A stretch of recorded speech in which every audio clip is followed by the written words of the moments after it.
Hey guys, morning from Momo. It's early Sunday morning and we are shooting this video, and this video is all about the things that I didn't know before getting Momo. So like everyone else, I looked online to be like, what do you need for your new puppy, blah blah blah blah blah. But these are the things that I couldn't find online necessarily, and I thought that were really helpful for new dog owners because I did not know and I made a lot of mistakes about it. So here we go. So first things first, vet offices have fees. It's really important to know that, your veterinarian is going to cost you every time that you go into the office. So whether it be for vaccines, whether it be for just a checkup, or just because you're freaked out about something, it's gonna cost you. For New Jersey, the typical prices are about $50 to $70, and that's a lot. Especially because as a puppy, you're gonna be going in at least once a month or once every 3 weeks for his new updates for vaccines and rabies and stuff like that.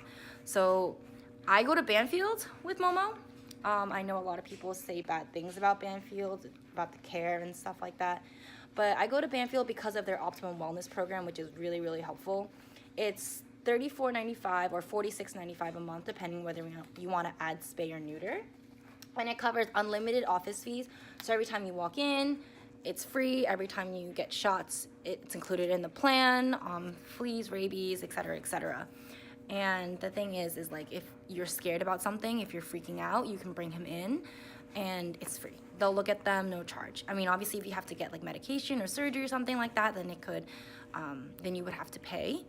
But if it's medication, you can always get it somewhere cheaper, like Chewy. That's what I did for his heartworm, for his liver supplements. And it's a lot more doable and it's a lot more manageable for if you have a tight budget like me. There's also SPCA. They also do have wellness programs too. But whatever vet you're looking for, I would recommend asking if they have a wellness program, just because you do save a lot more money that way. What is in your mouth? So whatever vet you're looking for, I do recommend that you ask if they have a wellness program, because it is really beneficial. And especially as a first-time owner, you are gonna freak out sometimes and you are not gonna know some of the symptoms of things. And it's important that you can feel confident and not feel restricted that you can't go to the vet because of money. And if you want to spay or neuter somewhere else because it's cheaper, that's totally fine too. The SPCA around, I think, the nation does give cheaper spaying and neutering, so definitely check them out because it can be expensive, but it is definitely a lot healthier for your puppy. Okay, number 3, don't take your puppy outside yet. So like I said before, your dog isn't vaccinated. Like your new puppy, when you just took him home, I know you're gonna wanna walk him right away, take him to a dog park, but you can't. Just because he's not vaccinated, he's not protected against anything out there, and you don't know who's been on those grass, if those dogs have been vaccinated or not, if there's been any wild animals that have pooped on it or puked or something, and your dog could eat that and then get sick through that. So I didn't know this, and I was taking Momo out to the park and everything like that, and that was totally not okay at the time. So you have to wait until they're really fully vaccinated to do it. Same thing with playing with other dogs. You have to make sure that those other dogs are vaccinated as well, because if they're not, then he could get sick. So I would recommend asking your friends or whoever's dog you're meeting with if the dog is fully healthy and current on his vaccines. Number 4, your tear stains can come from food. So when I got Momo, he had pretty bad tear stains on his mouth and on his eye region. And I did everything I could. I bought all the tear stain stuff. I bought all the swabs and everything like that, the pads, and it just didn't get rid of it. What did get rid of it though was the food. So I changed his food from Purina to the Kirkland, and it got rid of it automatically. It was kind of miraculous. And as you can see, there's no yellow, no staining for his eyes, no staining at all either. It's all pretty nice and clear. And for the food, you have to be kind of careful too before buying a big bag, because you don't know if your dog's gonna like it or not. It's kind of a risk if you do it. Just like humans, they have preferences for food. So just kind of see what they like and what they don't like. I know small shops, they do offer food samples, but those foods can be a bit more expensive. So it's up to you and your discretion on what kind of budget you want to place. Okay. The next one is touch your puppy when they're young. So touch your puppy everywhere when they're young, whether it be their ears, their ears, which is like what he loves, or his paws, or his tail. He loves it when I touch his tail for some reason. But it's really important to just make sure that every part of their body is accessible, like, not accessible, but like, you know, like they're comfortable with being touched everywhere. Because you never know. Sometimes if you're playing with kids, the kids aren't gonna know where not to touch and where to touch. Or just, you know, if you're cleaning his ears, you know, you want him to be okay with him cleaning his ears or cutting his toenails, that you touch his paws and things like that. It's pretty important just to, you know, get him well-rounded, essentially. And that brings me to my next point. So expose them early. So make sure that you expose your puppy to everything when they're younger, whether it be toenail clipping. So as soon as he was a baby, I tried like clipping his toenails, even though he didn't really need it, but it's good that he doesn't freak out.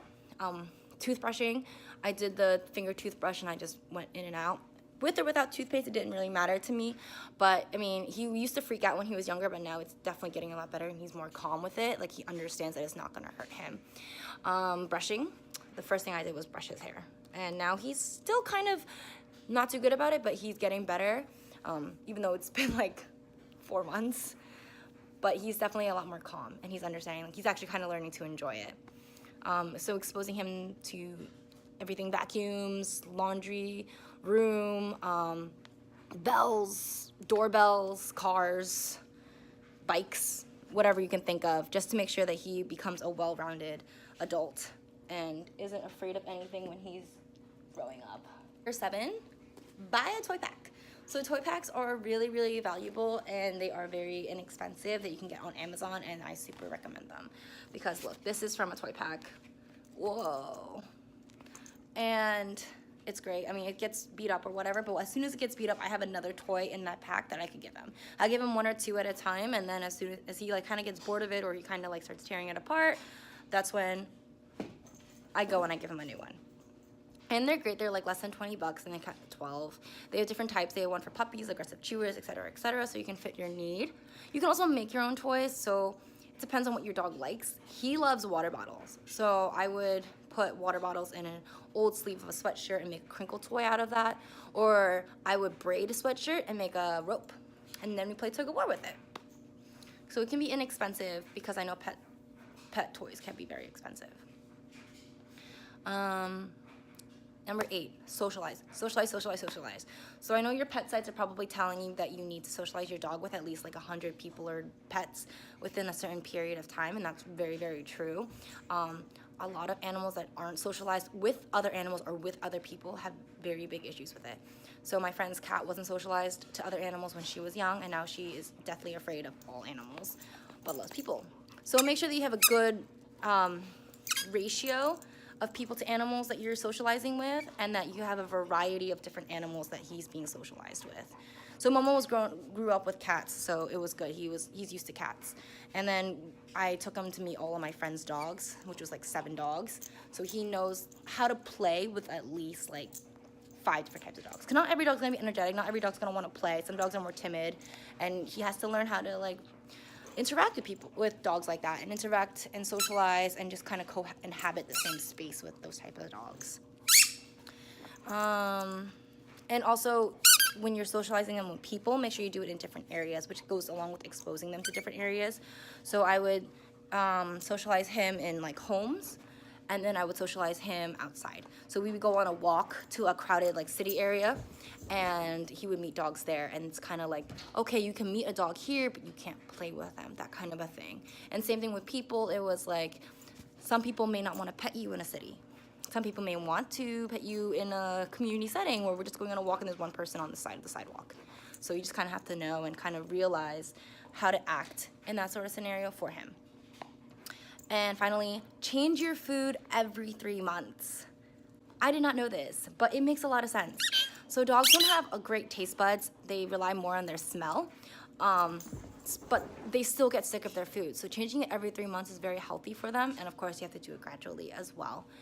And you know, it has a big issue with eating. So if you have any feeding issues, like, you can ask me, because I've tried everything. I've tried putting in canned dog food. I've tried putting in water, and chicken broth usually helps. Put a little bit of chicken broth just because it's so salty and they can't have salt. a little bit of chicken broth, like heat it up in the microwave to warm and then just pour it on top. And that usually gets the smell and that will attract them to it. And also kind of figure out, is your dog more thirsty or is he more hungry? Because for Momo, he's a lot thirstier than he is hungrier. So I always feed him water before he eats, because then it's like, okay, that's satisfied. Now I can go satisfy my other issue, which is hunger. Another ball. But yeah, so those are all the tips that I have. Sorry that this is such a long video, but I hope this helps and you guys kind of aren't blindsided by this like I was. Bye. Momo, say bye.